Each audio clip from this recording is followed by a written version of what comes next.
Sinalubong ni Pangulong Rodrigo Duterte ang 128 overseas Filipino workers repatriates mula sa Saudi Arabia. Mula sa Pasay City, may report si Rosalie Cos. Live. Yes, Rosalie.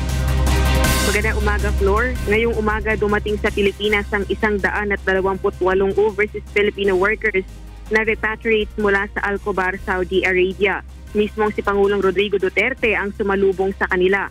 Bahagi lamang ang mga ito ng 11,000 OFW for forced repatriations dahil sa nawalan ng hanap buhay sa Saudi, bunga ng financial crisis ng ilang kumpanya at pagbagsak ng presyo ng langis sa world market.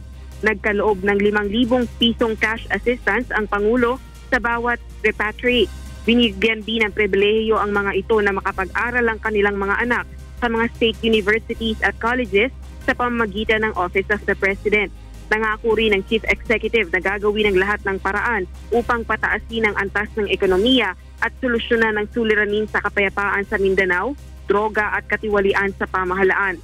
Samantala, binalita rin ni Pangulong Duterte ang ginawang pakikipag-usap nito kay Moro National Liberation Front Founding Chairman Nur Miswari at kahandaan nitong makipagpirmahan ng kasunduan sa lalong madaling panahon para sa pangmatagalang kapayapaan sa Mindanao. Nakahanda rin ng Pangulong wag ipatupad ang standing warrant of arrest laban kay Miswari upang makausap lamang ito ng personal.